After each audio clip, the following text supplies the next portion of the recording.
It out to help out স্কিমে ইকরামের 1,10,000 পাউন্ডের প্রতারণা। We will give everyone in the country an eat out to help out discount. ইকরাম নামক কিতলির এক ব্যবসায়ীকে কোভিড-19 স্কিমের আন্ডারে ইট আউট টু হেল্প আউট সুযোগের অপব্যবহার করার জন্য তাকে জেলে পাঠানো হয়েছে। সেই সময় এই স্কিমের অপব্যবহার করে হাতিয়ে নিয়েছিলেন লাখ লাখ পাউন্ড। সেই বছর আগস্ট এবং সেপ্টেম্বরে 19টি জাল বিল দাবি করে ইকরাম। এর প্রমাণের ভিত্তিতে ব্রাডফোর্ডের বাসিন্দা 36 বছর বয়সী মোহাম্মদ ইকরামকে মার্চ মাসে 2.5 বছরের জন্য জেলে পাঠানো হয়েছিল। তার বিরুদ্ধে অভিযোগ যে তিনি 8টি ভিন্ন খাবারের আউটলেটের জন্য প্রায় 1,90,000 পাউন্ড প্রদান করা হয়েছিল।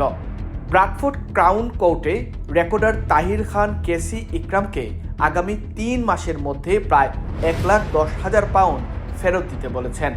তৎকালীন চ্যান্সেলর এবং বর্তমান ব্রিটিশ প্রধানমন্ত্রী ঋষি সুনাকের উদ্যোগে কোভিড-19 বিধিনিষেধ শিথিল করায় খাদ্য আউটলেটগুলোতে আতিথেয়তা খাতে সহায়তা করার জন্য 50% ডিসকাউন্ট অফার করেছিলেন, যে স্কিমের নাম ছিল eat out to help out scheme. ইকরামের সাজা দেওয়ার সময় HMRC রেভিনিউ অ্যান্ড কাস্টমস বলল যে এটি একটি তদন্তের ভিত্তিতে তার স্ত্রীর রাখা ব্যাংক অ্যাকাউন্ট থেকে 96,000 পাউন্ডের বেশি পুনরুদ্ধার করা সম্ভব হয় এবং এই স্কিমের সাথে তার প্রতারণা প্রমাণ হয়। এর মাধ্যমে ইট আউট টু হেল্প আউট প্রতারক হিসেবে দোষী সাব্যস্ত হয় ইকরাম। প্রসিকিউটর টিমোথি জ্যাকবস বলেছেন, ইকরাম যে 6টি ব্যবসার জন্য বিল উত্থাপন করেছে তার মধ্যে একটি কাল্পনিক, অর্থাৎ এর কোনো স্থায়ী কিছুই নেই এবং একটি নাপিতের দোকান হিসেবে পরিণত হয়। মঙ্গলবার প্রসিড অফ ক্রাইম অ্যাক্টের শুনানির সময় মিস্টার জ্যাকবক্স বলেছেন, ইকরাম তার কেলেঙ্কারি থেকে 1,09,939 পাউন্ড এবং 64 পেন্স লাভবান হয়েছিলেন।